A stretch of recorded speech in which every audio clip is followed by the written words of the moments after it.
the Amish code. Like they can't use any higher technology, but it must help them. That's how they get by. No cops, no nothing. Please tell me more about the Amish mafia right now. It's almost, I swear it has scenes in it like it's almost like it's set up, but like apparently it's not. It's weird. Anyway, y'all can go deeper. No. I watched quite a few episodes. I was pretty entrenched for a good amount of time. But I don't know. It's just one of those shows you could sit back and watch. But they're crazy. They have no regard for any life because the Amish are that way to begin with. And then plus you add on that now they're committing crimes and shaking people down. It's the Wild Wild West of the 21st century. Well, the Amish people that I've interacted with have been very kind. In fact, our old owners left some mattresses out front of our house, and they came by with their horse and buggy and their wagon that they had out back. And they're like, "Hey, what's going on with this mattress?" And I'm like, "You want it? It's all yours, man." So they like strapped it up to the wagon, and off they went in their horse and buggy, and they were, I guess, sleeping comfortably in a queen size bed. It's the sinner's mattress. Seems like Dan was the only one that realized that we were live, and he's like, "Shit, I got to say Brian's ass for digging on the right now." I did see the little live button. I'm like, "Oh man." I saw while I was talking, I was like, you know what? I'm in this deep. I'm not going to abandon ship too early. I'm not going to go straight. Well, you know, the good thing is the Amish will never see this because no electricity. Ah, good point. The open bar Amish style. Okay. Yes. Somebody's gonna send a carrier pigeon, and it's gonna be a problem for you, Brian. A little videotape strapped to its leg. Can you imagine? Can you imagine the horse and buggy like 18 deep rolling up to your house? Oh, God. right down the North Jersey, just right down the North Jersey. I don't think they let horses and buggies across the Walt Whitman though, so I think you're safe. Yeah. Don't make me bring the curls out.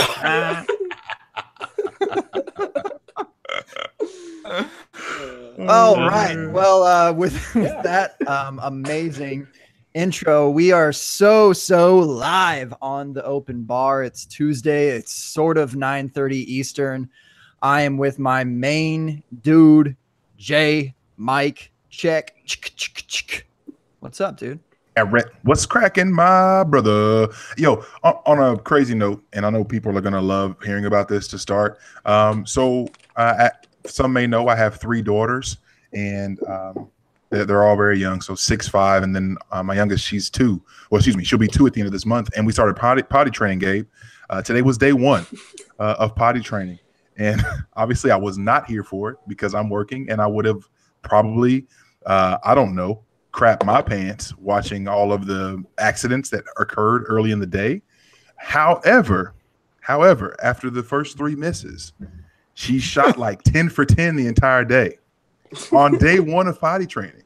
Okay. So maybe we shouldn't be giving Josh Allen such a hard time. You know what? No matter how inaccurate and how many times you miss, keep shooting. Keep shooting, because sooner or later, like, it's gonna get real, and you're gonna the poop is gonna hit the toilet, and you just got to be there. You've got to be there when it goes in. And I'll be daggone tonight for the first poop of her life, not in a diaper. She did it on the potty on her own on day 1, Gabe. Day 1. My wife is a wizard. Shout outs to my wife. I love you. Shout out to J Mike's wife, and shout out to your child, truly the goat of the family at this point. I mean, shit or get off the pot, right? I think she was shoot your shot, girl. Shoot your shot. All right, that's perfect. Yeah, we're here every week doing our thing. Kind of struggled to find guests here late, and we decided to have an sort of all IDP show. I don't know what will happen. If we'll even talk about that, who knows? But we have some IDP gurus out here.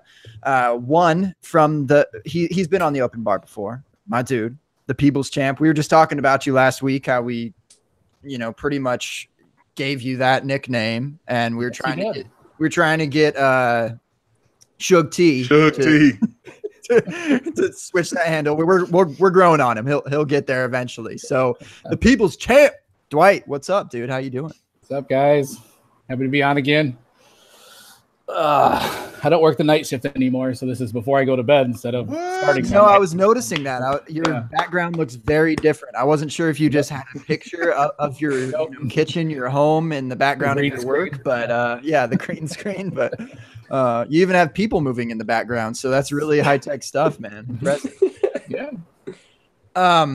Couple other IDP fellows. I met them for the very first time tonight, and I can tell you what, I'm very dissatisfied so far. So we'll see how the rest of this night goes. Brian, like 2 hours ago or something. So thanks for jumping in quick there, Brian, and Dan, Seahawks Dan, not Seattle Dan, but Seahawks Dan. Yes. Fellas, how are you doing? I'm good. I mean, good. You went strong with the guru there. I would like to sell myself a little bit short and say that I'm no guru in IDP, but I mean, if we're talking about it, I'm in, but happy to be on and excited to be here. No, you obviously didn't get the memo, Brian. We like to oversell. Okay, and then so you settle in down here somewhere. You know what? I just don't want to be verbally abused on Twitter. That's kind of where my life has come to, where I don't want to oversell myself on anything and then hear it from the reins of everybody coming down on me, because that's what fantasy Twitter does. But Brian, that's what the block button's for. Yeah. Hit the block button, and you don't have to ever see it ever again. Yeah, there you go. It's all gone. Well, I have about 5 followers. I feel like that's a level of Twitter that you need to reach before you even block people. Like, I haven't even muted anyone. Like, I'm not I need to up the ante here so I can start blocking y'all. Yeah. So y'all like IDP, huh? We're down with IDP. Yeah, you know me. Yes. Let's do it. We just I with all 3 of you, I believe. I was in an eliminator with you. Yes. with Cog, and we were drafting for, what is it, 16 rounds, and we were drafting defensive tackles and cornerbacks only. Yes. Basically, like from my knowledge from IDP, the very little knowledge that I've had in playing it is that I've played where you just need a defensive back and a lineman. And so I hardly ever picked up a cornerback unless it was like a rookie cornerback, or if it was the dude playing opposite of Josh Norman or Darrell Revis or something like that. So, I mean, to be required to do defensive tackles and cornerbacks was very difficult. Very, very difficult.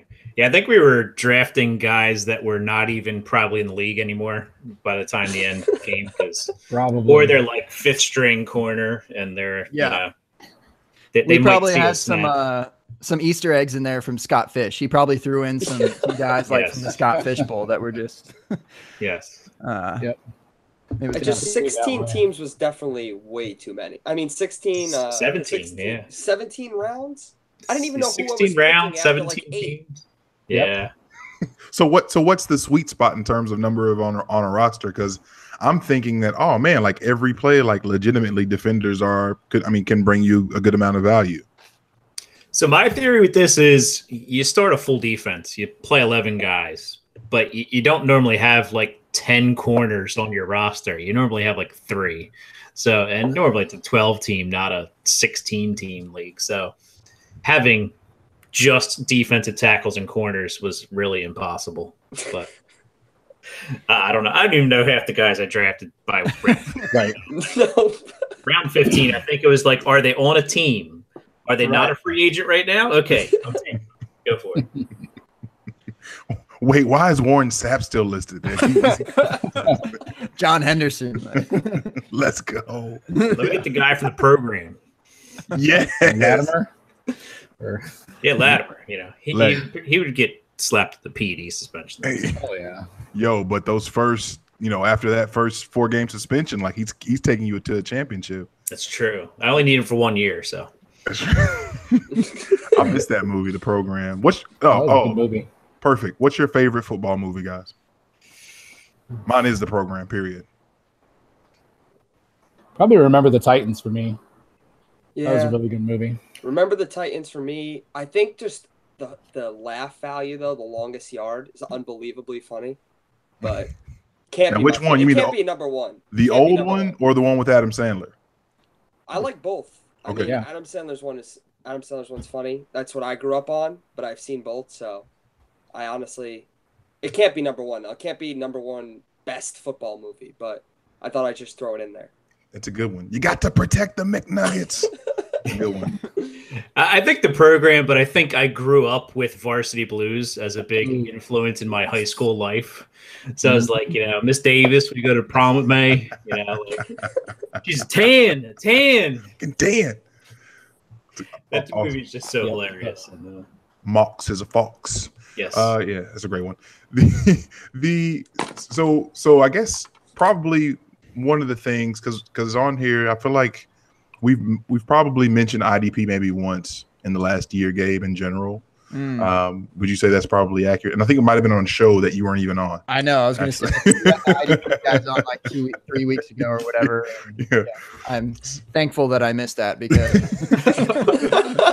I would have been just clueless. So if we ever take this show in a different direction, fellas, and you want to talk IDP, I'm so sorry. So what is even so enlighten me and Gabe as ignorant non-IDP playing gentlemen. You know what? It's intriguing to think about because there's a lot of awesome defenders in the league and guys that you'd like to be able to keep up with and whatnot. But it feels incredibly overwhelming. So why? Please, just take me through why IDP for you. Well, for me, I actually started probably 7 years ago, and I absolutely sucked balls the first couple of years. It was terrible. I hated it. After the first year, I was ready to drop out. I didn't know who I was drafting. I was drafting guys by name and stats. I had no idea what I was doing. But then it just became kind of fun. Like it's more research. The offensive guys, you can find information about offensive guys everywhere. I mean, it hits you in the face everywhere you turn. But for the defensive, you have to look for it. It makes you watch the game differently. I dug through sites and all kinds of stuff. This was before I even knew Twitter existed, really, and was just digging for anything I could find. And it was just kind of fun. Then I started winning championships based on my defense, and that was a blast. It felt like it was such a big accomplishment. To me, it's more gratifying. It's definitely a lot more work, and it's intimidating as hell initially. I drafted guys that were suspended. I didn't even know because I just saw the stats. I'm like, oh, he had 100 tackles last year. Oh, he's out for 8 games? Well, shit, I didn't know that, And people draft like Josh Norman and, the shutdown corners thinking they're going to be good, and then they sit there and score, 2 points every week and just suck. So it's just definitely more gratifying, I think, to succeed. It seems like a lot more things line up logically in IDP. Exactly what you're talking about as far as cornerbacks go. They're going to play 95% of the snaps, but they're not going to try and throw to that dude, and so he's not going to have an opportunity to score a whole lot. There are some rare cases where that isn't true necessarily, like Jalen Ramsey, for example. Last year was just fine as a defensive back or especially a cornerback, but it seems like things just line up logically, though. Like snaps played is something I always looked at as far as like linebackers, especially. Like if these dudes were playing, 80, 90% of the snaps, like that's the kind of guy you want in. And so not always snaps would correlate to tackles or fantasy points, but it certainly helped. And you could find all that stuff right there with you each and every week. And it changes so much. You could stream so much in IDP. Right. Too. Yeah. I think it's interesting because I think there's a lot more, like you guys said, the more research you do, kind of the more, so with offense, it's very weird because guys can just get completely shut out of games. And I think that's a lot more rare if you're doing the research with IDP because there are going to be a set amount of defensive snaps where, your linebackers, your strong safeties, those kind of guys are going to get action no matter what. You know what I mean? Whereas offense, Antonio Brown doesn't do it often, but he can get shut out completely in a week, and you're going to pretty much lose that week. So I think it's more interesting in terms of the more research you do. I think you could kind of build yourself a safer floor where offense feels a little bit more variable. Yeah, if that makes any sense. Yeah, and I kind of dove in the deep end because I've been doing fantasy for a long time. Me and my dad and his friend and his son used to just, pick names out of a magazine, and we'd have to keep track of the stats and stuff. Like, we were crazy. And then my buddy calls me up one day and says, hey, my buddy's got this dynasty league. We did some regular fantasy redraft stuff. He's like, I got this dynasty league. And I'm like, what's that? And it was 2004, I think it was. And he's like, oh, it's, we got offense, we got defense. You keep the guys, you have contracts. This league's insane. And it's still going. It's the Delco Dynasty Football League. Yes, world famous Delco. I got out of Delco. I used to be straight out of Delco. Now I'm out. But proud reformed Delco. Nobody heard of. You got to look up Delco, man. It's a whole nother world. And people from Delco that are watching this are hearing me moving out, and they're crying because they're upset that they lost a Delcoite. But anyway, going back to IDP. Wait. Yes, First of all, someone from Delco, that they're a Delcoite, not a Delcoian. A Delcoid. They're just straight out of Delco. If you get a chance, you gotta look up on Facebook a page. It's called Meanwhile in Delco. Okay. And it'll explain Delco to you. It's full of Wawas. It's full of eating off of the top of a Wawa trash can. It's a whole nother world in Delco. Brian knows what I'm talking about. Brian's been in Delco. Y'all are laughing, but I've had to replace 10 league members because they got shot, man. This isn't funny. It ain't funny in Delco. Come on, man. Delco's like it's basically an island. Kind of Pennsylvania doesn't even claim Delco. They've kind of just left them.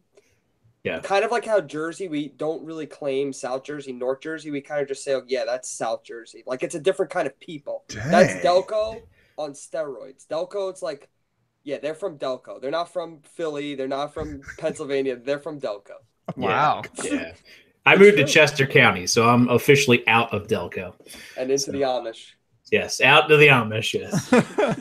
Oh, so now I see why you were offended, because you are Amish. I cut my hair recently. I'm growing my hair out. Yeah. Pretty soon I'll be competing with the man bun. Hey, looking forward to those curls, my man. Looking to grow the FF Man Bun clan. I mean, I think that's something that can be done. It's part of the brand. I was talking. We were over in our trip in Europe. We were trying to come up with like a, when you see them when you see the man buns in the street, and you're just like, man, brother, represent. We were trying to think of something to like that we could do to each other. So if anyone has anything to submit for review, I would gladly appreciate that, because it's hard out here for a bun. All right. Can't you trade cans of the pomade or something like that, or some Grecian pomade formula or something? Hey, bro, you got some pomade? I know you do. Some Dapper Dan. Pomade.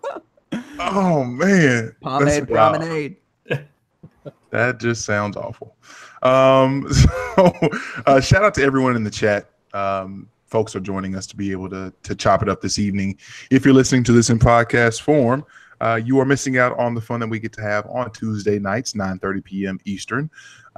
And like I said, on YouTube, we've got the live show here using Google Hangouts, and in our chat, a lot of fun folks here. Jake, executive producer of the Open Bar, in the building. Zach from the Dynasty Dummies, also in the building. Spoonie, Bradley Harrison's in the building. Kenny Pops came through, said what's up. So yeah, fun group to start. Oh, and even Suge T, last week's sensation. Yes. Now the first thing that he came out with was no fish tank sound. I'm out. Last week you guys peaked with the fish tank. So no fish tank sounds this week to break up any kind of awkward silences that we have. And Zach said his favorite movie, his favorite football movie, The Last Boy Scout. You guys seen that one? Mm-mm. That's Damon Wayans, wasn't it? Right. Yes, I think so. I hadn't seen it for a long time, but Yeah. that was a really good movie. I think at least I remember seeing it as a kid. It was good. The that what? was good. What's it called? Yeah. The Last Boy Scout. The Last Boy Scout. I've seen it. I think it's a Bruce I don't know. Willis and Damon Wayans, was it? Yippee I mean, that's the ki-yay. one with the scene in the rain where he like the game and the rain's coming down like Right. cats and dogs. I think. Yeah. Don't they have some money on the game and he has to decide between whether to throw the game or not? Is that what he has to do? I can't remember. It's been a while. Wow. Yeah, it's something Yeah, I like don't that. know. It's a good one. I've seen a I lot don't of even football. think of that one when I think of football movies, huh? Yeah, I kind of forget about that one. Yeah, I was thinking all the happy-go-lucky ones, I guess. Friday Night Lights and all that. Steaming Willie Beeman. Hey. I like the replacements too. That's fun. Yeah. He so Booby let Miles. put Booby in, let Booby spin, and he can pass.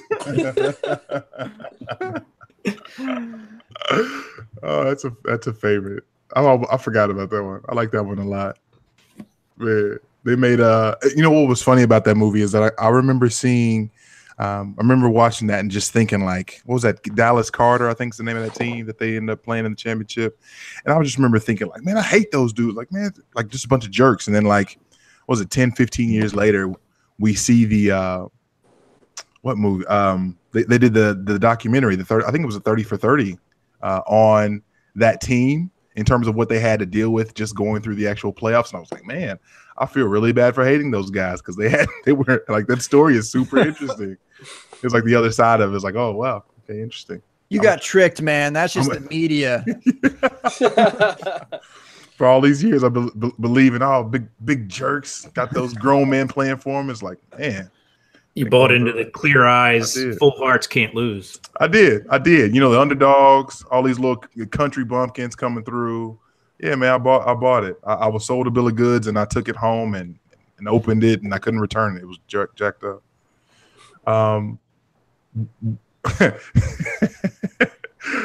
Tyler, excuse me, Suge T, not Tyler, Suge T. Shook T, bitch. Speaking of, we still need to see. Are you guys in the SFB? I know Dwight, you are. Dan, you in the SFB? Brian, SFB? I'm in. Okay. Yes, So I'm in the Frank Reynolds division. Frank Reynolds. Now, what show's that from? That fits in It's Philly. always sunny. Yeah. Oh, okay. I feel like that's one that people love. I've never seen that though. I feel like Frank would be from Delco. Yeah, Frank would probably be a Delco guy. Yeah. Definitely. From what you're describing about what the hell Delco is. I think. Yeah. Although that whole crew is just They they're might all be Delcoids, huh? Okay. yeah, they're all despicable, but they're full hilarious. So Mhm. That now Suge says that he posted a picture on Twitter today showing that his actual, I'm not sure if you guys caught what he's doing, but he's actually hand ranking the entire 900 teams for the SFB this year. And he are you had sure he's not part Amish? I really don't know if the lighting last week was candlelight or not. We cannot. Hey, Suge, if you're, I know you're in the chat. Please confirm or deny. You Amish, and was that candlelight last week? That And probably wasn't a fish tank filter. That was his kids just blowing bubbles in the water.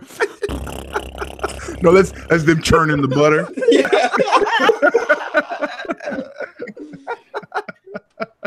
No wonder they're not going to bed without getting up because they're too busy churning butter all night. This blue bonnet don't come easy, son. But he's hand ranking them. Like, Man, I like Suge, but he's a crazy person. Well, I just dropped about 100 spots, even if I was up there for that one. So He says, I'm originally from PA, but not Amish. He's definitely from Delco. Yeah, Suge, you Delco, baby. That's too funny. What, I'm sorry. It makes me laugh so much. The one thing I definitely want to ask about as it pertains to IDP, is it now obviously when you like you were saying earlier, Brian, when you have your Antonio Browns and the like, we're constantly looking at these guys, and more often than not, they're going to star for you. But like you said, they can give you these poop weeks. When it comes to IDP, are your stars basically going to be the ones that carry you through, or how do you even go about finding stars? Is it linebackers? Is it, like you said, I know you said strong safeties. Like I just have this picture in my mind, like when Troy Polamalu and Ed Reed were like the two best defenders in the NFL. Like, were they like the guys to have? No, I mean, you want this guy right here, Bobby. Yeah, he's been the top for a while. I mean, the problem is with the best defenders is I don't think that they get the volume that some of the other guys have. Like, let's put it, for example, like Chandler Jones isn't the best. He's probably one of the best defensive ends in the league, and not, the best. He's not going to be number one overall. Or, I mean, Bobby Wagner was for a while, and he's probably one of the better defenders in the league. He's one of the best people. But I mean, Deion Jones in Atlanta, he's a guy that I've been taking really high. I took him 1 in the IDP guys draft. I work with them, and I took him 1, but he's not necessarily, you don't think of Deion Jones and you think of the premier defender in the NFL, but he's definitely going to have the volume, and I look to see him to get better. But yeah, I don't think it's necessarily about name guys. Aaron Donald certainly isn't one of the top players at his position. I mean, he's up there. He's always going to be up there, but in terms of IDP, I don't think he is, but I'll let the other guys. Well, and he used to play defensive tackle, right? And he switched to DN. Yeah. So, I mean, if as a defensive tackle, he'd be great. Yeah. But at the end, he's not so great. Right. Yeah. But Deion Jones, but if you think about how it goes, you need to put up a couple seasons worth of good play to get a name. So Deion Jones, while he's not good, he's not really a household name right now. In 2 years, when he's putting up 100+ tackles every year, 120+ tackles every year, combined, he's going to become, a name like Bobby Wagner that a name like Luke Kuechly that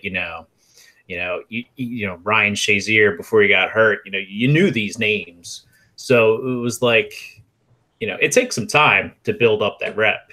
Unless you're like, but then you really want a 4-3 middle linebacker, because that's the prime spot. And I try to build my teams around those 4-3 middle linebackers because, Von Miller's a great player and he'll have 40-point games for you in IDP, but also have like a 2-point game like every 3 weeks. So he's a boom bust kind of guy. So like your boom bust, in a best ball, he'd be great because he'll hit you 40 points every once in a while. So like your best ball wide receivers that are, boom bust, that's the best compliment I can kind of give to them. And then, talking about like rookies, Bradley Chubb coming out, if he was on a 4-3 defense, he'd probably be my top or maybe top 2 rookie in a rookie draft. But since he's being slotted as an outside linebacker, it's like, he's like 6 or 7 down on my list. He's not going to be that high. So, can you talk a little bit more about those kind of any one of y'all about the personnel kind of thing, that 3-4 versus 4-3, and when they throw in a nickel or like there's been some teams like I think the Rams did that, like money linebacker or something, where like a safety would come up, and I don't remember even which team it was, and that might have been in like St. Louis, but I don't really remember. I just remember that position, and I think the Cardinals did it too, but they called it a different position. So can you speak to like the different kind of personnel changes as far as defense goes, and what you I know you kind of said you target the 4-3 middle linebacker, but what else? Because that's kind of interesting, I think. Yeah, like Brian mentioned strong safety before as a target, because those guys normally do come down in the box. There's some teams playing some strange alignments, like the Chargers. I've kind of been watching a few of their games from last year, and they switch personnel all the time. And their secondary, they normally have 3 safeties on the field almost very often, especially later in games, third downs especially. So that's going to be interesting just because, Desmond King, they've been talking about, he's been a great corner and he's going to possibly play free safety for them. Right. So it's kind of, you talk about nickel corners are actually a decent play because they might not be on the field for 60%. But if you think about a quarterback on third down, where do they normally go if they need 6 yards? They're going to go to their slot receiver normally most of the time, or their tight end, which the nickel corner or the nickel safety coming down is going to play. So you got to really look deep at the team. What personnel do they have? What are they strong at? If they're stronger at safety, they have 3 guys that can play safety. They're going to put the third safety out there rather than their linebacker that can't cover anybody. So I look at middle linebackers strong. What's that? I said they're not going to force themselves into these like specific defensive schemes if they have the better player to do it. Then put 3 safeties on the field, whatever. Yeah. Yeah, like the Chargers this year, they have Derwin James, Desmond King, they have Adai, who actually Adai might not even play that much this year, which is crazy. Yeah, Phillips. They have so many safeties. It seems like that. They're hurting at corner, but yeah, now they are. Yeah, but it's. That's the kind of things you have to look at. What do teams like to do? Do they like to keep their linebackers on the field all the time? Because if you have a linebacker that can cover tight ends, then you can keep 3 linebackers on. You don't need to necessarily pull them off. But talking about position groups for 3-4 defensive ends, I don't really like to draft. J.J. Watt might be the exception to the rule because he's just ridiculous. But most 4-3 defensive ends, they're basically a defensive tackle. And they got guys like Von Miller, Bradley Chubb, Justin Houston. They're the pass rushers. They're just there to eat up some space. Yeah, well said. Yeah. Talking less about the formations that defenses are going with too. I like to target quite contrary to offensive teams. Offensive players. I like to target IDP guys on bad teams. So we talked about Deion Jones and all the Chargers guys. Those guys are great and they're set for a set amount of points. But when you start getting into the lower guys, you want to start targeting guys who are on bad teams, guys that are going to be on the field a ton. Once you get past those studs, being on a bad offense really, really helps because you could be bad. You could be a bad defense too. But if you're still making tackles, even if it's, you just gave up 12 yards, if you're still making tackles, that's still points in IDP. So you don't necessarily get rewarded for how good you are on defense. You get rewarded just for volume. So I'd say if you're taking darts at lower guys, you got to target guys on bad offenses.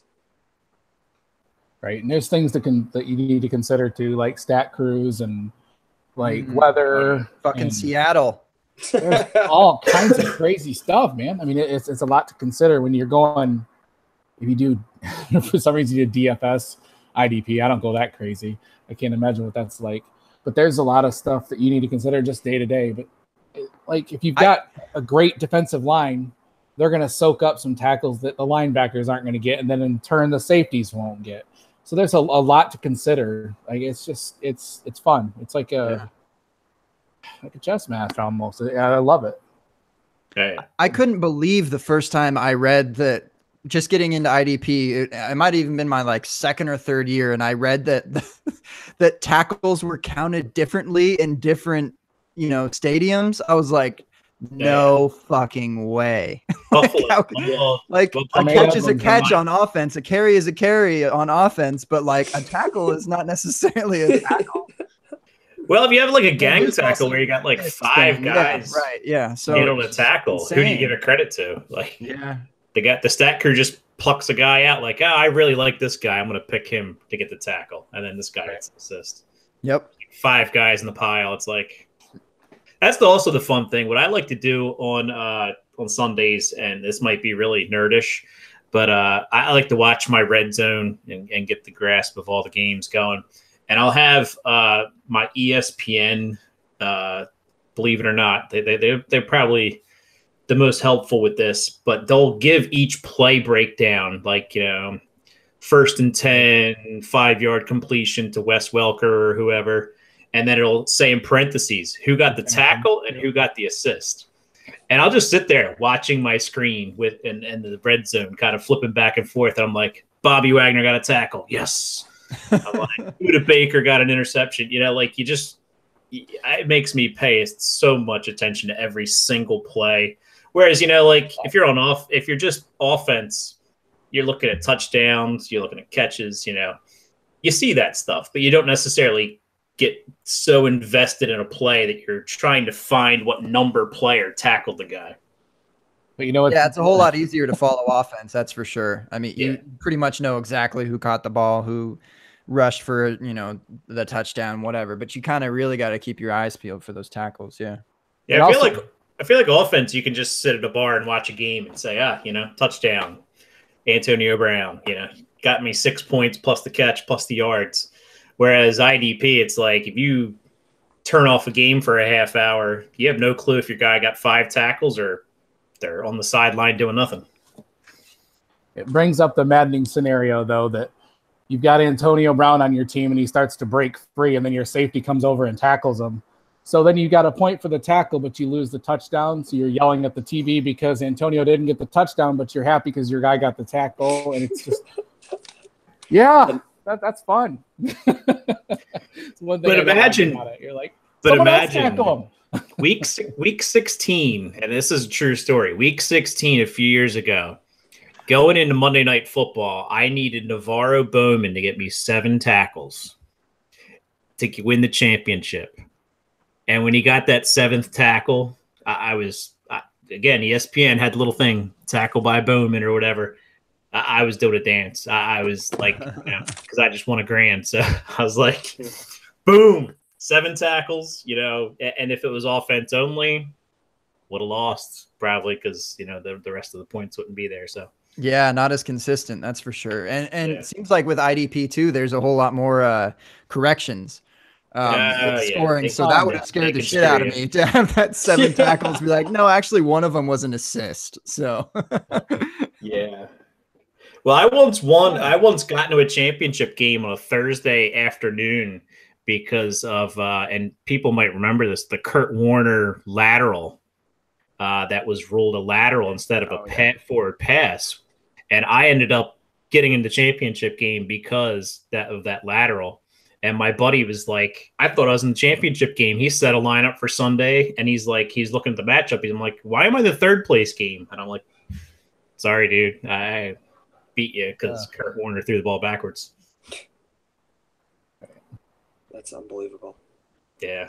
I've had some good old IDP stories. I've been listening to the radio once, and I needed a sack from Ziggy Ansah or something, and then he ended up getting the sack and a fumble, and it's so, I don't know, it was so much better listening to that on the radio.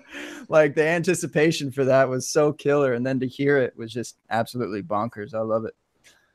Yeah, I think it just adds to like the opportunities. Like, you know, every play you could have a point or a half a point or right. You know, you're involved in every play. Yep. And the best leagues now are also giving more points for tackles on defensive linemen and things like that to try to balance the scoring, points for passes defended, things like that, to kind of help balance. Because otherwise, I mean, shoot, you could have the top 20 scorers be linebackers. Tackles for a loss, those are important too. Yep. Yeah. I mean, but they've done the best leagues now are balancing it out, and it makes it a lot more fun. Then you have big play leagues that give you like 10 points a sack or 10 points for an interception. Those are just crazy. Those are almost impossible to predict. I'm not as much of a fan of those as some are. Yeah, I'm in a DT premium league where like Fletcher Cox was like a top 10 scorer. And I'm like, this is like in the league, not just top 10 defense, like top 10 in the league. Like he's up there, like that's crazy. Taking down, you know, like Des Bryant and stuff a few years back. It was crazy. So scoring definitely is a big part of it. And I think, you know, there is no like like offense is pretty simple. You got standard, you got PPR, half point PPR. you can get kind of crazy with it with, points for first downs, Scott Fish scoring, stuff like that. Points per carry. Points per carry. Yeah. And with IDP, it's like when people send me trades and stuff to analyze, it's like, I need your whole league info sheet. I need to know what the scoring is, how much point you like to really give you a real opinion. It's like I almost need to get your league access so I can like check out the whole thing, all your league settings, because there's a big difference. Like the People's Champ mentioned, big play scoring. Big play scoring. You got a guy like Kevin Byard. He's probably your number one player because he's getting picks all over the place. Rashad Jones a couple years ago. I mean, he had a insane year at safety. Probably he was like number one. No yeah. So let me ask this. So I know something came up in the chat, and just in terms of, I know we touched on Bradley Chubb earlier with some of the rookies for this year. Shug asked, what? And Dan, this is probably not the best question for you because I don't want your bias showing through. Calm down, Dan. What are we thinking in terms of Shaq Griffin? Are we feeling good about his prospects up in Seattle? I think this year he's going to be mostly a special teams player, but KJ Wright is a free agent after this year. And the way things have been looking, they're probably just going to let him walk. I think 2019 might be the year that Shaq really gets to go on the prowl. And I did mention beforehand that I do have a Shaq Griffin jersey coming in the mail. So I am a little biased and a big fan of Shaq, and hopefully the Shaq brothers can, maybe they could be like the Bash brothers, like the Oakland A's back in the 80s. Instead of the Legion of Boom, we can have the Shaq Bash brothers or something like that. They might need something to prop them up. That's a fact. What number is he wearing? 49, according to. Hey, that's ugly. Yeah. That's what I'm saying. And have linebackers in the 40s. He was wearing 18. That's just fantasy assessment right there. Yeah, he was wearing 18 at UCF. So that's gross. Yeah, 49. I don't know.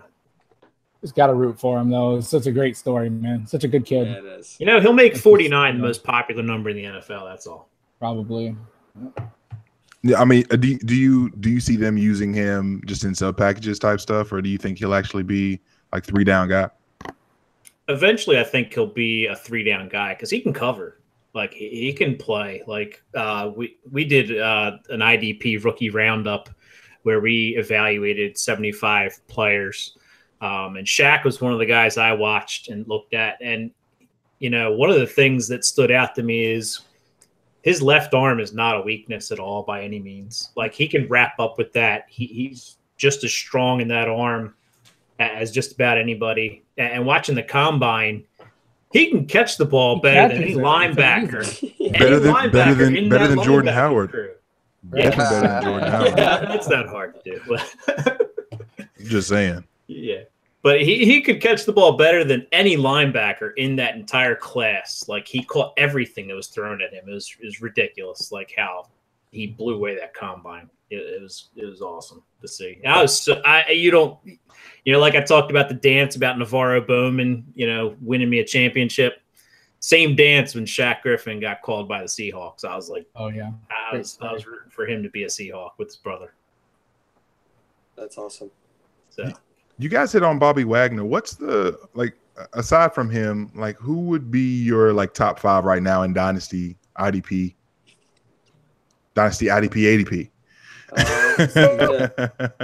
Onomatopoeia.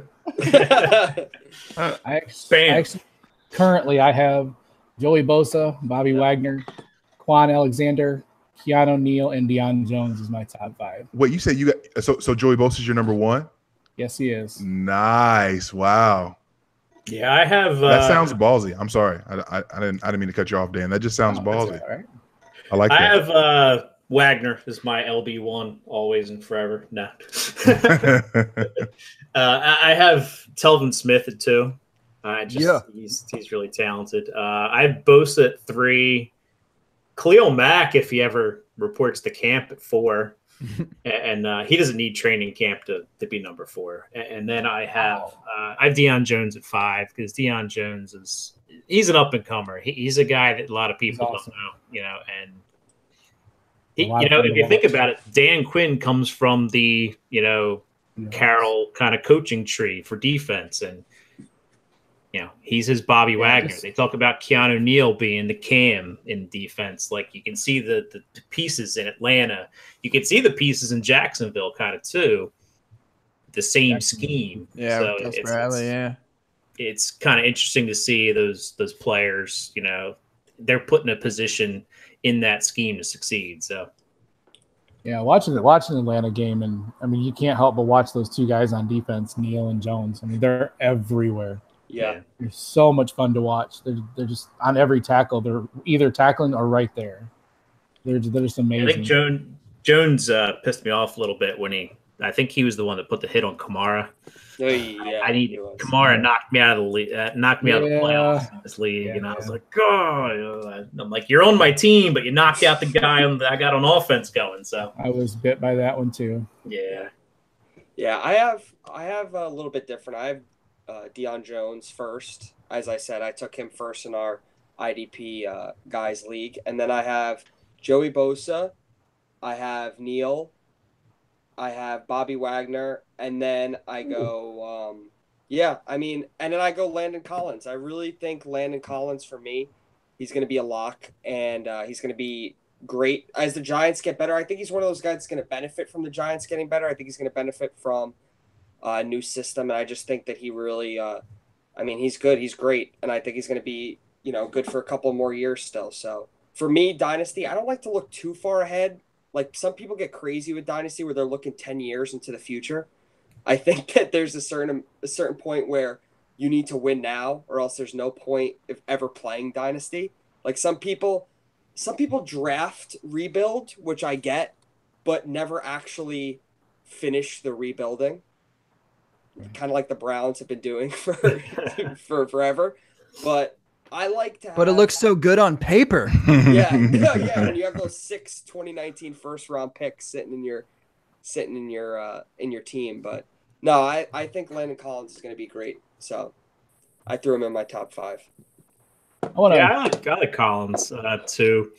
I have Neal ahead of him by a little bit, just because I think the Giants defense will be a little better. Ogletree should have a much better season this year than he did last year. He had a pretty decent season last year anyway, but he should be even better.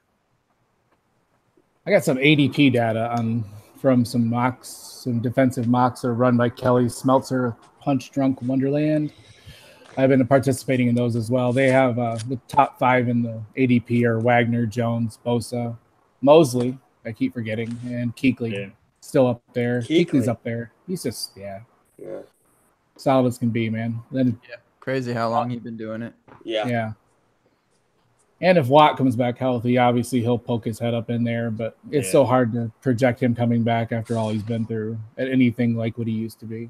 When you mentioned Kuechly, one interesting thing that, and I know this is maybe rookie hype train, but Tremaine Edmonds should start at middle linebacker for the Bills under Sean McDermott, who Sean McDermott had Luke Kuechly as a rookie, and he did things that normally rookies don't do as linebackers, play like basically every snap.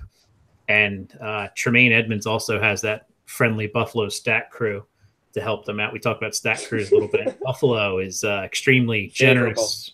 Yes, they give assists out for, I think if you show up around the pile, they give you an assist. So right, he's 10th in ADP, and I think DLF had him actually number 1 at one point.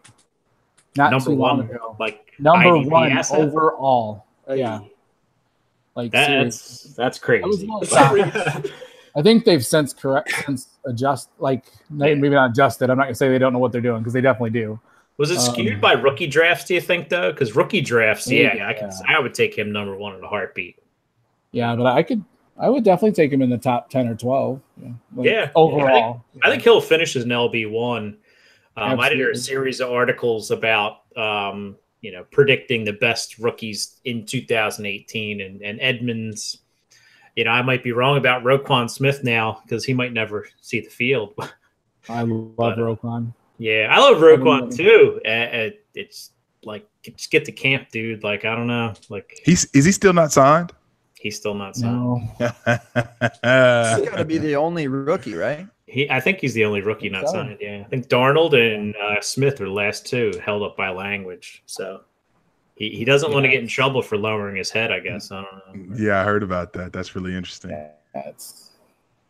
By the way, that rule. By the way, Andrew Sandejo had the greatest hat. I think it said "Make football violent again." Because he watched the Hall of Fame game and saw how terrible the officiating was. Like, you can't play. So Twitter was abuzz by you can't play safety anymore. Like, so Keanu Neal might be flagged and thrown out of games just for playing safety. Playing defense is gonna be like impossible. Really impossible, legit. You got to play like two-hand touch or something. And I know that they'll calibrate and things will look different. I think hopefully we anticipate like in the season. But I checked. I didn't watch the entire Hall of Fame game, but I feel like I watched enough just to to wet my appetite. No matter what your answer is as far as what you watched, to wet my appetite. Yeah, just to whet my appetite for football. It's like, hey, it's back. All right, sweet. That's enough. All right, great. So if that continues, the amount of flags in games, it's not even going to be enjoyable to watch. It really won't. It's funny because the one flag was in the end zone, and the dude literally is playing the heads up. Like, his head was square, like how they teach you to tackle. And the guy was up in the air. I'm like, he hit him with his helmet because the guy jumped. Like, I don't know how you stop yourself from trying to make a tackle. I don't know. Yeah, I'm not sure what I saw in that DLF thing. That must have been – they have him 12th right now, Freeman Edmonds. Okay.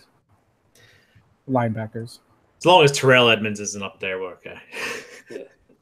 I just think maybe that the calls on the Hall of Fame game might have been kind of an overcorrection of kind of the officials saying, hey, we are going to call this regardless of what you hear. Because a lot of the buzz when the rule first came out was, oh, yeah, it's just kind of one of those things they're throwing in there and, it's not going to be enforced as much. But I think that was kind of just a message saying, hey, this rule's here. We are going to enforce it. But I think it's just going to it's just going to be so interesting to see how they're going to call that rule in close games. Because imagine having that rule be the determining factor of a week 16 get in or get out type of game. Because, yeah, in the Hall of Fame game, we sit there and say, oh, yeah, you can't play defense or whatever. But when it really matters and, playoffs are on the line, possibly Super Bowls even, it's going to be fishy to see how they officiate it. Yeah, it's funny because, the Hall of Fame game the Hall of Fame thing over the weekend, Brian Dawkins, he was a fierce hitter. And you look at the 2019 Hall of Fame finalists, you have Ed Reed, you have John Lynch. Like, these guys made their living by just smacking people over the middle. So it's like, you're promoting these Hall of Fame guys, but you're taking away what those guys brought to the game. Want me to tell you someone who's not from Delco? Brian Dawkins. That was a great facts speech. Of life. That was a great speech. Oh my gosh, I love that man. I tweeted the other day. He's on my Mount Rushmore of football players, specifically defenders, but definitely football players. I'm a big Brian Dawkins fan. That guy was amazing. It's not just 4 expressions of Jalen Ramsey. No,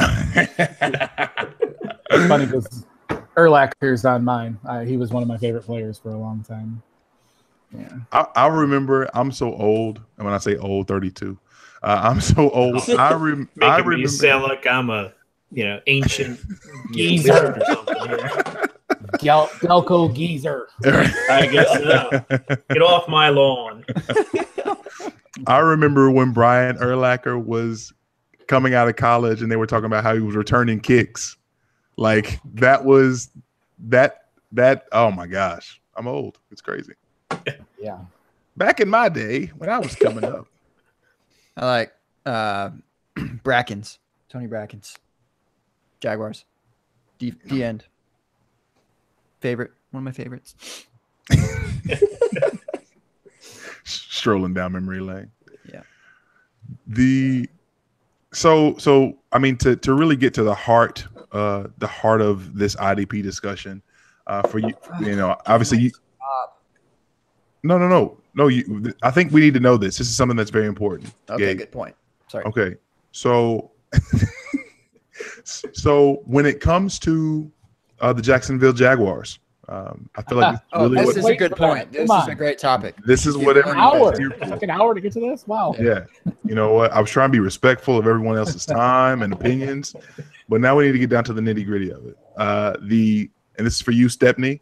The 2017 AFC South Division champions, AFC runner-up, Jacksonville, hashtag Saxonville Jaguars.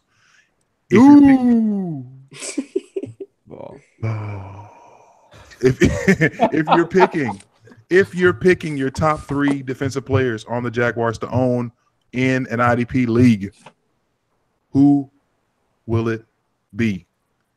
Who would it be?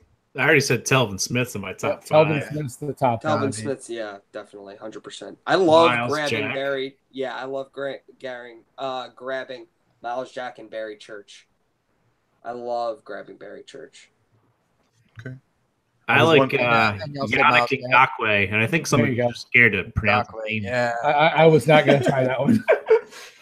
I've had a lot of Yannick practice. Ngakwe, Yannick yeah. Ngakwe, yes. It's probably my second. Good luck. I was staying well away from it. Miles Jack. Yep. I'm a teacher. I got to pronounce names all the time. Yeah. Which by the way, the Key and Peele substitute teacher sketch is like Hey, Ron. Hall of Hey, Fame. Ron. It's like Hall of Fame in sketch comedy. Always a classic. Yeah. Right. Chess Club. That's Chess me on Club. day 1 of school, like just trying to figure out the names. More like the Beasting Club. Danica, Jay Quallen. be nice. And to go along with it, as far as names go, the like East versus West football skits are also top notch. my As far as God. ventriloquists. Hingle McCringleberry. Yeah. When he does those into celebrations with the pumps. Yeah. Pumps. 3 pumps. Don't do 3 pumps. Don't. 1, 2, 3. When he does the long pause, he does like a 20-second pause, and he does the third one. Boom! Just throws the flag right up. Did y'all see the Key and Peele skit where where Peele was the substitute, and he walks in real slow and he says, I am your substitute teacher, and he's being real silly, and then he lets out this just crazy fart. And then, like, he doesn't say another word. He packs up his stuff and walks out. Well, one of my favorite episodes of that show was the what was it, the Power Rangers? Not, it wasn't Power Rangers. Like the Red Rangers. They were in like the I forgot what the name of them was, but they were in the Falcons. Red Falcon. You never seen that one? No, not that one. Oh, I gotta watch that one. Black Falcon. I'm gonna have to check that. It's terrible. Wow, man. Oh gosh. So I've got a trade that I just did in one of my leagues. Literally on just a moment ago, I said yes. Obviously, it's not IDP. Hey, Mike, so. we have a show to do. Like, why are you just Trading. monitoring your leagues and what are you doing? No, well, Jake brought it up in the chat. Okay. It wraps into the show. And speaking of the chat, since we last shouted him out, Stepney's in the building. What up, Mike? Spoony, Mr. Bradley Harrison's in the building. Little Spoon. I ain't mess with forks and knives, but I got Spoony all the way. Little Spoon for the win. We've got Russ. What's Russ' last name? I don't know if it's Russ' first time at the bar. Russ Fisher. Russ Fisher's up here. Is that porta potty? Wait, Russ? I don't know which Russ it is. Which Russ is it? Russ Fisher. Oh, okay. I don't. Do I know Russ? I'm sorry, Russ Fisher, if I know you and I don't right now. Full names on here is like kind of messes with me a little bit. What up, Fisher? Yeah. So to take from the homie Shane Manila, trade alert. So in the infamous Pigs 3 League, a Scott Fish League, I had a conundrum here that 3 guys that I like a whole lot, and I did not know what to do. Russ Fisher's outhouse? What? See, that's what I said. I said Potty. I said Potty. His last name is Potty. First name Porta, last name Potty. I didn't know what you were talking about. It's like, who is Porter Potty? What? What up, Russ? I had no idea that was okay. That Russ. What up, Russ? Outhouse, the outhouse. So anyhow, I had a trade. It involved 3 guys that I am just over the moon about. You tell me which side you like. And now this league it's super flex. It is quarter point per carry. Dwight, you know all about it. All the bells and whistles of a league.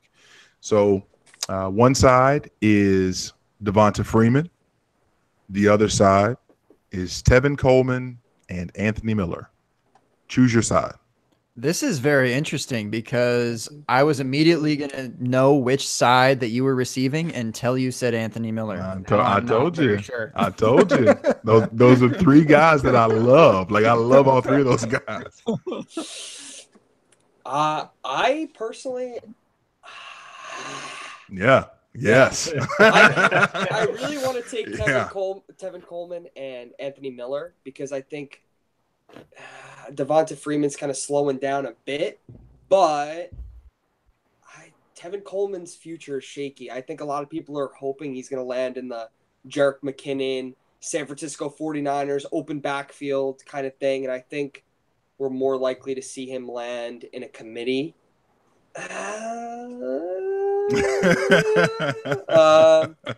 I'll stay on that side, Tevin Coleman and Anthony Miller. I think if you were on either side, though, I think it's like a pretty fair trade. I like it. I think if you're trying to win this year, Devonta Freeman.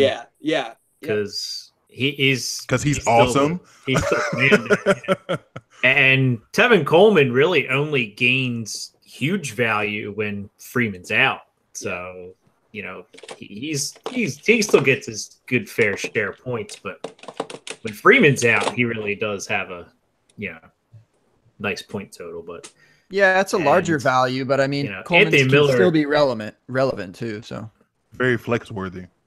Yeah, they can support 2 top 24 running backs. They've done it before, but definitely I understand where you're coming from. It's difficult to let that happen. I would from the value side, just purely not even looking at any teams or which side you're receiving, J-Mike, because I have no idea. I kind of like the Devonta Freeman side, honestly, just because I think it's a low point to sell him. I think he can climb a little bit, and I don't think it's necessarily the best time to sell. However, I do like, as far as a talent perspective, I like Coleman and Miller. I think Coleman could have a year dependent on what happens to Freeman if he kind of stays healthy, and Miller, I don't know, he might be sharing more snaps with Allen Robinson than we think, but value side, I think I'd take Freeman just because I think you could get more, honestly. Real quick, while we're here, are you guys big Allen Robinson fans or believe in him for this upcoming season? Because I feel like he's pretty much, barring anything crazy, a lock to be top 24, and definitely has the upside. Were you asleep for the Jaguar section of this podcast, Brian? Yeah, no. I kind of figured where you'd be. Did you? I love Allen Robinson. Did you literally fall asleep with your eyes wide open right in front of the screen? Yeah. I'm just kidding. Churning butter out there, Brian. Yeah. Churning butter and Delco. Look, if Shug T broke into your house and he has you churning butter, blink twice. Blink twice. We can save you. No, # Shug T is Amish. Yeah. Shug T is Delco. That's what it was. Yeah, that should be like just the title of the episode. Shug T is Delco. Is all Delco. caps. I don't know. I like Allen Robinson's top 24. Yes. Yeah. Short answer. I mean, I think he has an upside to be top 12, easy. I mean, depending on that Chicago Bears offense, I think people are overhyping them a little bit, so I think that's where people get hesitant. But I mean, who's there to really take away his target share besides Trey Burton? I mean, Anthony Miller's definitely has the upside everyone hopes, but he's still a rookie. Allen Robinson's the only real, superstar number one I could see potentially being there. So I'm high on him. I think a lot of people are lower than they should be. What's the ADP for Allen Robinson, J. Mike? I will look it up, kind Give us sir. some formats of everything, whatever you want to give, because Every format known to man, got it. all of them, even in IDP formats. I just tend to think that the Bears are going to throw the ball more than they ever have in the history of their entire existence, because Matt Nagy's going to throw the ball more than any other coach that's ever come there. Because I don't remember, since Jay Cutler, I guess, would be the last passing offense that they've had. They've never had a prolific passing offense. No, they haven't. They've always been very run heavy. Yeah, I mean, Cutler chucking it up to Marshall and Jeffrey maybe was the 1 year exception. As far as the trade, I'm not allowed to comment on this because today in a chat we asked what 6 players would you die on a hill for, and mine was Anthony Miller, Anthony Miller, Anthony Miller, Anthony Miller, Anthony Miller, and Anthony Miller. Because I spit out fire. If you ask me Devontae Freeman for Anthony Miller, I might still go Miller. Yeah. Absolutely love him. Absolutely love him. So in other words, if we were trying to trade with you and get Anthony Miller from you, we'd have to give up our firstborn, like our Todd Gurley or secondborn, something. our Yeah, thirdborn. Antonio Brown. Antonio Brown for Anthony Miller, straight up. It's actually Fine. Antonio Brown plus, actually. Plus, yeah. 2019 first. no, I have actually traded him in a league. So I have probably 80% shares. Like I have him in almost every league. So. I mean, based off of training camp video, Antonio Brown got injured. Anthony Miller is a stud, so fair. You choose. You be the judge. Allen Robinson is coming up. If we're looking at just fantasy football calculator, he is coming up as a wide receiver 21. That's about the 410 mark in PPR leagues, 12-team PPR leagues. That was redraft you said? Yes, sir, redraft. Yeah. So wide receiver 21. So for what you're saying there, Brian, a lot of equity to be had in terms of I'm good upward on the top. mobility. But really, okay, yes and no. I mean, you said a lock for top 24, and I mean that, you kind of hope that he is because he's the what'd you say, 21st wide receiver coming off the board. So Yep. I mean, Right. Yeah, I mean that's solid that we all think that he's a lock for top 24, but you're also thinking he better be because I'm taking him as the 21st one off the board. So let me put it this way: I'm pretty sure off the top of my head, Juju Smith is either going right around him. I think he might be going above him. But are we sitting here right now saying, are we going to take Allen Robinson over Juju? Because I am. I would. Yeah. You gotta check that ADP, like I said, but I'm pretty sure they're right in that same range. I think Golden Tate's there. So essentially, if we work from 21 going toward the number one spot, Allen Robinson 21, Golden Tate wide receiver 20, Josh Gordon 19, Juju 18. Yeah, I mean, are you gonna take? I personally, I'm sitting there and I'm saying, I'm probably taking him over all of those guys. I think in redraft, I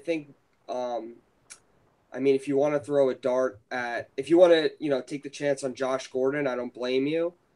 But I mean, Golden Tate, the thing is, I think Allen Robinson definitely offers the most upside out of all those guys. I think that's Juju's. It's not his best case scenario, but I think where he fell last year, I think you'd be hard pressed to hope for that same season again. So, I don't know. I mean, what do you guys think? I think it's going to be easier for a quarterback to support one top 24 wide receiver than it is for two. Yeah. So in the argument for, Brown and Juju both being top 24 wide receivers, certainly possible. Ben's done it before. But I mean, there's Diggs and Thielen ahead of them. There's probably Adams and Cobb is probably close to a top 24. I don't know where Cobb is, but Le'Veon Bell is technically Landry and Gordon. Like they're expecting two top 24s. Yeah. In Cleveland. Like, I mean, Tyrod Taylor, in that regard, like we're expecting so many, and for ADP, they're expecting so many top 24 wide receivers from the same team. Like, yes, that happens about 4 times a year, 4 or 5 times a year per Jacob Rick Road. But I don't know. I don't think, I think it's safer, for that. So yeah, I'm with you on that. We switch it over to Dynasty. Allen Robinson actually jumps all the way up to wide receiver 13. So he's just behind Steph Diggs, Tyreek Hill, and Amari Cooper. Yeah, you better hope he's top 24. Look for top 24. That is, man, that's spicy. I thought he fell off more than that from. Yeah, me too. Not for July ADP. Do they have anything for August? Let me check. I'll try to see if they have anything for August yet. Anthony Miller hasn't passed him yet? No August. No, it's a slow grind. Slow grind. Yeah. If we look at drafts that only Dwight is a part of, then maybe it's maybe Anthony Miller's ahead of Allen Robinson. I think my computer caught a virus. All I see is Anthony Miller on his ADP screen. What's going on? Oh man, no, it's Allen Robinson's an interesting one because, like you said, Brian, I think what scares me most with him is that I have to believe in Mitchell Trubisky. Yeah. Right. And it's like Trubisky can't be terrible or can't be, I think, subpar, and Allen Robinson still be really good. Right. Yeah. So that's scary. For me anyway, because I like Allen Robinson a lot. I think he's super talented, all those good things. But for what I saw from Trubisky last year, which again, we can blame John Fox, we can blame all we want to do in terms of what happened in Chicago. That wasn't fun to watch at all. And when he throws the ball 9 times in the game or whatever it was, that's not fun to watch. If Jordan Howard's supposed to get the uptick in touches that they're saying he's going to get, Tariq Cohen becomes a bigger piece. Trey Burton just got paid. All these things have happened. And Taylor Gabriel, the return of Kevin White, Anthony Miller comes on, so on and so forth. All these things are happening, and we're still expecting Allen Robinson to get 140 targets. Like, right. It's hard to be on board. So I love Allen Robinson. So I think it's more realistic than what the people are expecting from the Browns. Yeah. Right. I mean, they're only expecting a top 24 wide receiver, a top 15 running back, and a top 12 tight end or something. The Browns are like top 10 everything. The Browns are going 16-0 winning the Super Bowl. Yeah. Oh, their Hard Knocks premieres tonight. I suppose that people are probably going to be all over that. Yes. Hard Knocks always makes them teams look good, man. Yeah, they do. I completely fell for the Jameis Winston last year. I was all in on Jameis last year, and I'm like, oh man. Yeah, that Browns wide receiver core definitely got changed a lot in the last couple of days. That's crazy. The Callaway news today, and Braden Coleman, and yeah. I read one tweet. I think it said that Jarvis Landry's expected targets has just went up again because Gordon's not in camp. They got rid of Coleman. They got Callaway's probably going to at least have a couple days suspension. I would think. I mean, you have Josh Gordon on your team who's already towing the line as it is. Could you have brought in any worse of an influence for him than Antonio Callaway and his background? I mean, I just feel like the Browns. I don't know what they think. I don't know. I couldn't run the team. I couldn't run a team, but I don't know if I could do any worse than what the Browns do. Yeah, I think it was certainly interesting. Yeah, they wanted it to work, and if it worked, they would have looked brilliant. Yeah, it may. We don't know a whole lot about what's going on yet, but it doesn't look good, and there's a big old fat "I told you so." I mean, yeah, it definitely looks not good. You'd almost kind of think that Josh Gordon would be the influence on Callaway, though, Yeah. to a degree. Yeah. I mean, Like, hey, turning look at himself my around, screen. and I also think that these could be two very different situations. I mean, Gordon went Exactly. through some serious shit that's like not even necessarily related to drugs. I mean, it is, but like there's some deeper stuff. Whereas Yeah. Callaway might just be a young bonehead kind of thing. Yeah, you know? yeah. Like so. I don't know if it's a bad decision yet. It's the last report I read is that someone left weed in his car. Yeah, So- Josh Yeah, Gordon. I saw that too. That's what I told my mom in high It's school. not mine, I swear. Josh Gordon's like, I can't be caught with this stuff, kid. yeah. It was Josh Gordon's. I'm Josh just covering- Gordon left his weed in my car. That's terrible. Jeez. Oh, that would be awesome. Yo, I got this bag of weed. I got these 2 cheeseburgers, man. Like, whoa, Josh, calm down. Oh, damn. So,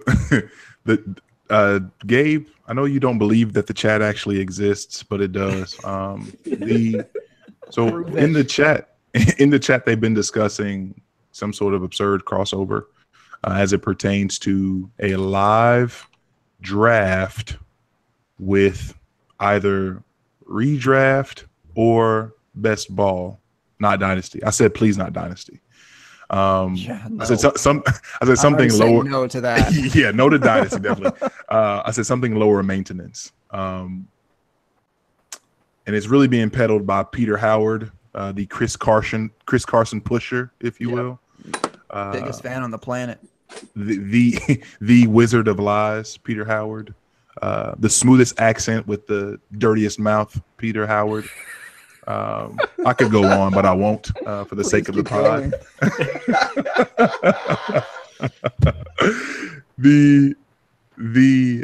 What are your thoughts on that, Gabe? Doing a live draft. We do that with LFO last year? That we kind of did that, but I'm down to do that again. Yeah. I would love to be distracted and draft a shitty team. That sounds great. Wait, so in the LFO league last year, like you won the title, right? Oh, shout out to Mrs. Fuller. She won it, right? Did she win it? No, I thought She did runner up. no, I think she got runner up because somebody from LFO actually won. Yeah, Van Berth technically won. It. Yeah, Berth won it. Okay. Shout out to Van Beezy, Banana Face himself, Banana Man. No, yeah, we'll get something going. We'll see what boy band we can recruit this year, and we'll put together a league. And if that's not the case, then we'll put together some other league. Why don't we just do it with Dwight? Dwight's the famous DJ. DJ Dwight. I mean, the dude rakes in like $50 million every weekend in the summer. So I can see Dwight putting on like some sort of helmet, like Deadmau5 does, or Daft Punk. I wonder what Dwight would wear. What helmet would you wear, Dwight? You know, you don't have to say what you actually wear because I know that you do. But if you have something in mind, like as an alternate, Badger. a badger. Yes, the honey badger. Honey badger don't give a shit. Love it. I was just thinking though, we have that redraft league that we kind of fell into with. And by we, meaning you drug me into. Is that what you mean? Yeah, I did. I don't know. I was just like, yeah. Hey, J Mike, we're in the league. Well, it was redraft. So like to me, it doesn't like redraft leagues are such a relief. Like I could join like 800 of those and it's like no sweat. But at the moment someone asked me about a dynasty league or a dynasty IDP or a dynasty IDP with contract, I'm like, no, don't ask me that shit ever again. Can I live? Can I live? See, I'm the opposite. Now I just need the craziest league possible for me to even think about joining. And I mentioned this on my podcast. I was like, I don't want any more leagues. Don't want any more leagues. And then the FF Ghost chimes in a chat, and he was saying, I got this Superflex, IDP, Devi, drafting 20 Devis each team, and I'm like, well, okay, just one more, and it was like, I was like, oh man, now I'm about 35 deep league wise. Oh gosh. I'm almost there, man. I'm at 31 or 32. Yeah, you could say I have a problem. Oh. I kept saying no more. That was like 10 leagues ago. Yeah. Same thing. I was saying no more until the SmackDown versus Raw draft that we had, the auction. Yes. I was like, that's auction. So I'm like, I don't really do a whole lot of auction. So I'm like, I'm game for that. So that was real early in the season. So I feel like that's so long ago. I feel like we've already played like 5 seasons. And all of a sudden, we drafted that in like February or something. Yep, sure did. There's so many creative new leagues, man. It's awesome. Well, Tom, fellow IDP man, we tried to get him on. Tom, what's his last name? Kislingberry. Klingberry. Kislingberry. Okay, he came up with that vampire league, and that kind of took off. That sounds fun. That one actually kind of piqued my interest a little bit. I was like, I don't know, I might have to do that. Everybody wants to be the vampire, though. It's crazy. I know. Yeah, that's the thing, is you probably won't have as much fun if you're not that vampire. If it with that garlic breath breathing down your neck. to anyone who needs a good league owner, at Seahawks Dan number 8. Man said he's looking for any kind of crazy leagues that you got. Again, on Twitter at Seahawks Dan 8. I don't know if you can get more blood from this, and he's looking to double it. He's trying to get to 70. Let's help him out. Get this man to AARP status. We need it. I think I am the AARP status of this conversation. I think the old head of this conversation. That's not what I meant, Dan. I meant number of leagues. No. I take it all back. There's a really good idea in the chat. Kenny, shout out to you, Kenny, the third on Twitter. He says that a simple Devi League idea, a Devi dynasty where the first Devi draft, you draft schools. So you draft like the actual school, like the university. Like, hey, I'm like the Debbie draft. I have first pick. I'm taking Alabama. Mm-hmm. There's a Clint Followell. He's in a league like that. I think Nathan Powell runs it, and it has college divisions or something. Yep. So it kind of runs along that line. I'm not sure if it's Debbie with no name. I don't think it's Devi. I feel like it's not Devi though, but it runs along that would be college fantasy. So that is I'd love that. That'd be I'd hate that actually. That would be awful. That sounds awful. Terrible idea. Do not want to join. That's on Twitter at FFman.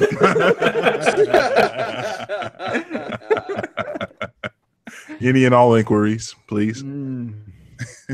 So, and if you can't, for whatever reason, find him under at FFmanbun, that means he probably just changed it to at Bungie. One of the two. I think you have to have 5 letters for your. I looked it up for fun. I was going to change it for y'all one week, and I think you have to have 5. So 5 characters. Golly, between Bungie and Gearing of All Time, you can't get right.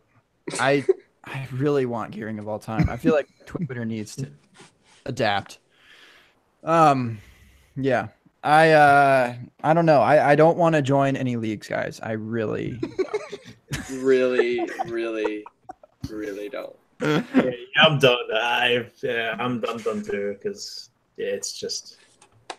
I'm in this league I just got into, and we're doing the startup draft now, and it's Superflex, Dynasty, IDP, Devi. There's some other tight end premium, and it's just, I really think I resent this league. We haven't even started, and we're in the 40th round, and I'm sitting there and I'm just like, this needs to be over. It's just it's too much. But I like crazy leagues too. That's why I started playing IDP because I just want something different. Yeah, I think IDP Devi is the next frontier. Yeah. Like IDP Devi is just like next, like, Devi's, getting pretty huge, but IDP Devi is where it's at. Like it's really the next trailblazer. Really, really hard to find resources for that. I've looked a little. My co-host is actually, he's written a lot of articles at DFFD Win.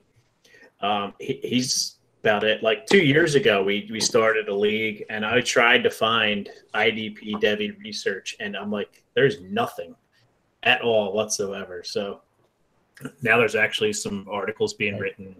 I think the scouts are doing a lot with defense more so than offense only. I'm in one ridiculous league. We drafted 5 NFL players and 80 rounds of Devi. What? In our first game. Our first game isn't for 4 years. We don't play an extra game for 4 years. We were drafting high school players. It was insane. Y'all are stressing me out. Freaking I have a nuts. few high school players. Can we start talking about Corey Coleman or something? Y'all are stressing me out. I like biscuits. What? Yeah, it's just silly. But we're going to draft 20 rounds of Devi every year. So No. That's crazy. crazy. Okay, that's enough. Dwight, cut off. This has gone from the open bar, a podcast, to the open bar, an intervention. Exactly. Dwight, we're here for you, bro. Yeah. No. Hi, my name is Dan, Hi, Dan. and I'm a fantasy holic. That's Dwight. He Yeah, said I our think- first game isn't for 4 years. Oh my gosh. Yeah. What is going on? You forget about that leak before you even play a single game. Yeah, there's a chat, and every once in a while someone will pipe up. It's Hey, kinda- still here. kind of quiet.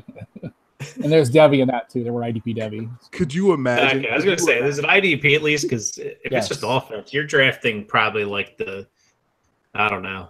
You could draft my son, Yeah. he Oh might my God. play in the NFL someday. He's only 9, but Could you imagine? We Could did you his imagine, measurables? Dwight, if you drafted RG3 as a Devi prospect and like his last year at Baylor, and then you don't play for 4 years, and all of a sudden he's no Watch longer the even full relevant?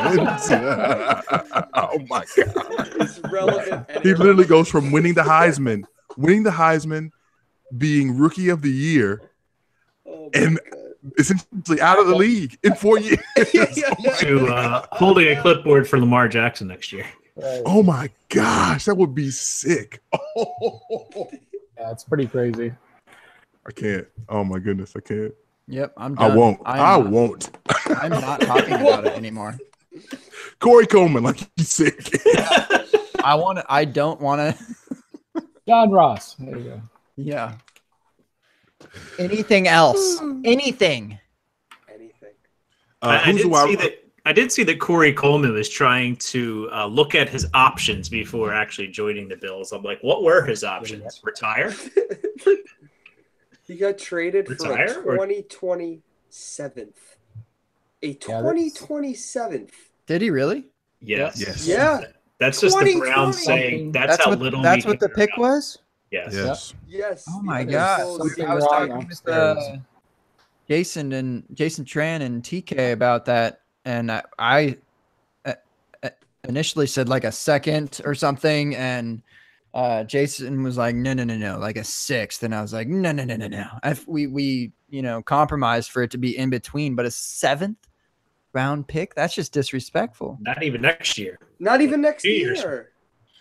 I don't believe you. Look at how I'm just making up lies on the open bar. Yep.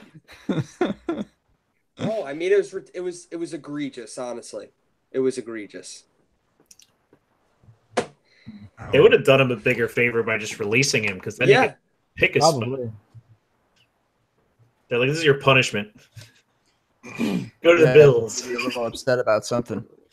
Yeah, there's got to be something wrong. I know reports where he was very lazy and didn't seem like his head was in the game, and that's been there for years. So You know what? It was his marijuana in Antonio Callaway's car. That's maybe what happened.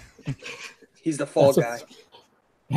Antonio if he Callaway's would have the had fall something guy. like that, it would almost made more sense, you know. Yeah.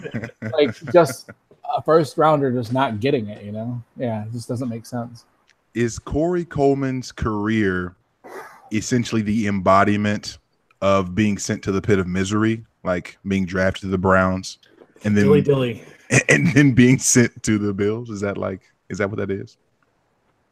Someone tell me. Well, yeah, you're right, because someone give me somebody who's drafted to the Browns in the last 8 years that has left Cleveland and had a successful career.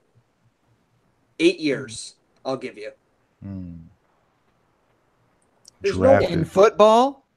Yeah, we got Yeah, in football, they had to be drafted by Cleveland. Yeah, in football, professional wrestling. That's CFL. kind of we'll see about Isaiah Crowell. I think he'll be fine. Yeah, Maybe. I don't know. Maybe. Some people are talking about. Yeah. I'm trying here. There's no. I'm like one. running It's- through the answer's everything. Nobody. I know there have been quarterbacks that like after the fact had some decent times before that. But not after the fact. That's tough.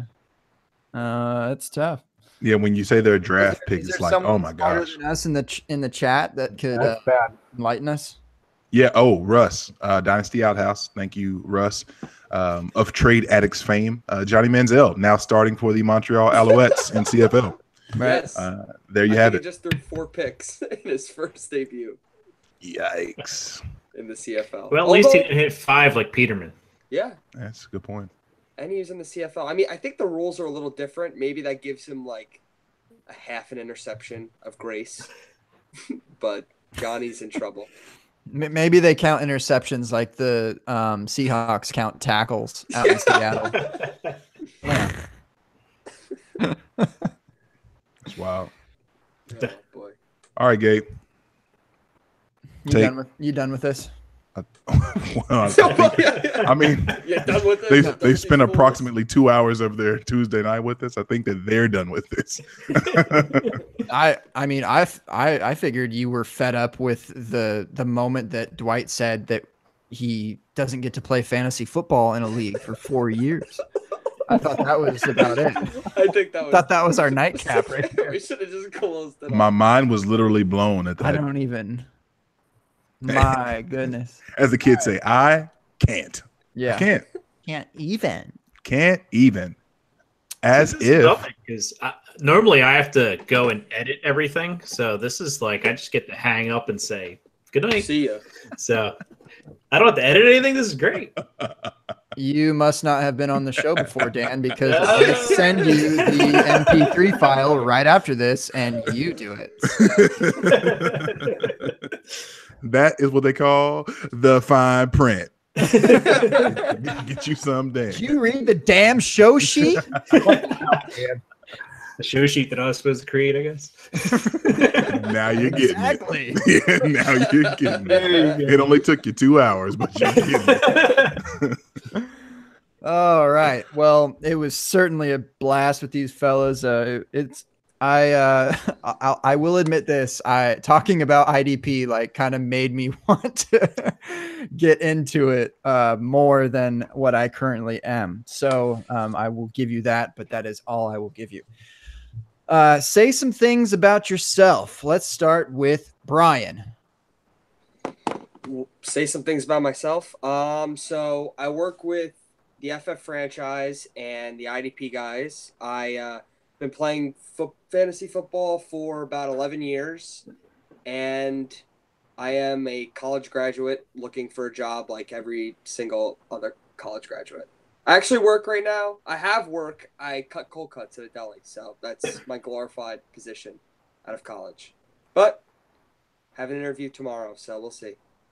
Good luck, man. Yeah, Thanks. for real. It's hard. It's And hard. you're astrological it's- sign. I don't know, January. Oh, Aquarius. Aquarius. There you go. All right. Good to know. It's just kind of a tradition here that we do on the open bar, right, J Mike? Oh yeah. Yeah.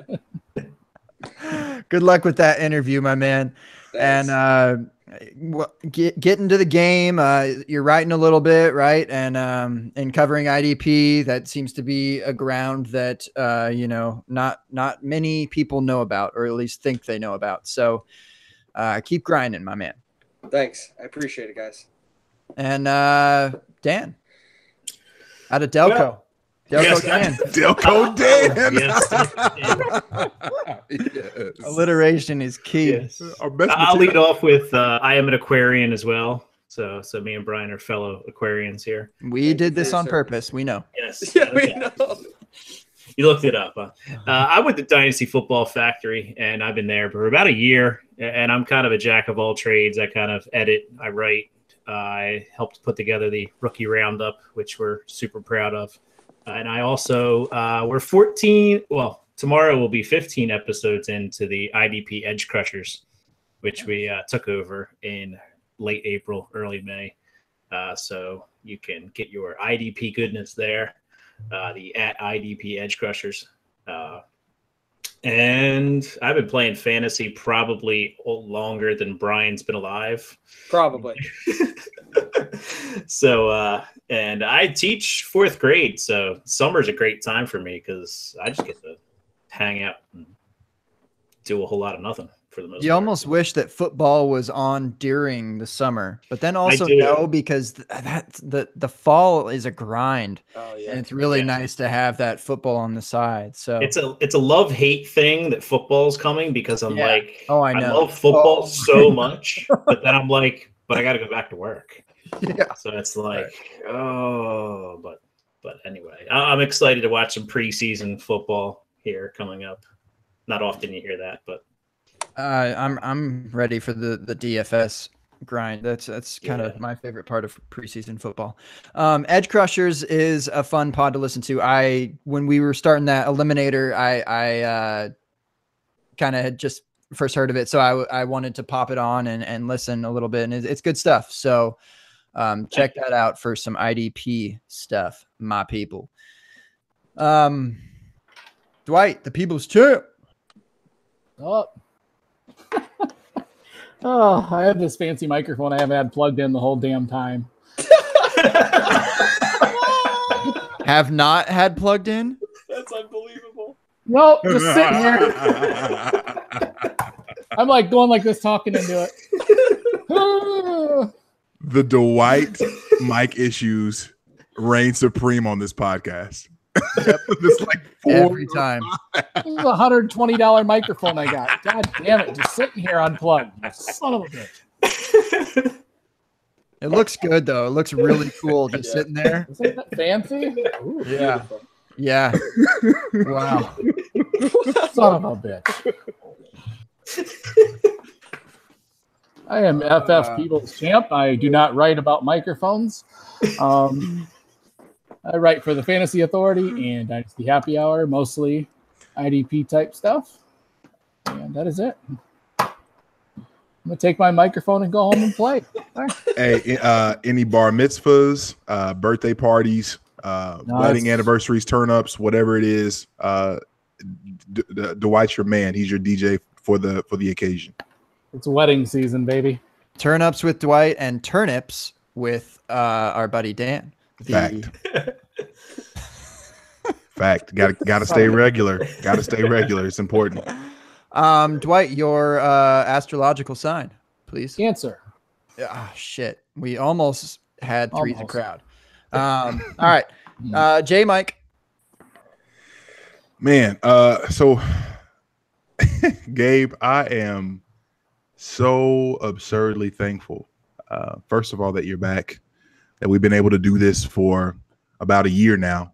I was trying to count up our episodes that we've done since I came on a year ago. And, it's kind of hard because I have to go through a few different podcast feeds to find things. And I'm not sure. I don't know. Anyway, but I was doing that the other day, and I believe we're in the 40s somewhere. But I'm incredibly thankful, man, to be able to do this with you. Glad you're back. Glad you made it back safe from Europe.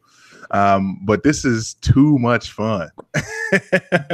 And man, for y'all that don't know, like Gabe is literally like my brother. So I appreciate this so much. And to our guests, thank you guys.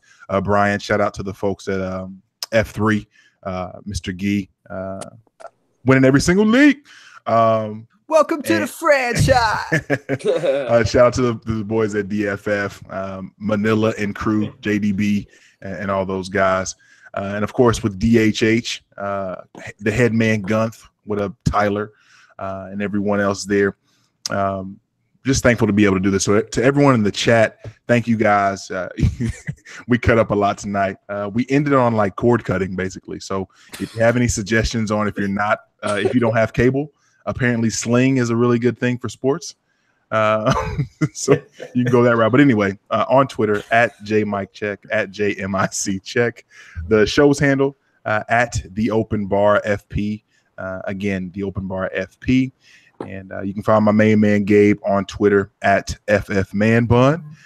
And I believe that is that. So again, you can catch us on Apple Podcasts, Google Podcasts, Stitcher, Podbean. The list goes on and on. Please rate and review us. Show us some love, if you will. And yeah, that is that. Gabe, take us home. The official streaming service of the Open Bar, Sling Television. Sign up today on sling.com/openbar and get 1 month of TV for however much they charge, because we are most certainly not a partner with them, but it'd be interesting to see if that worked.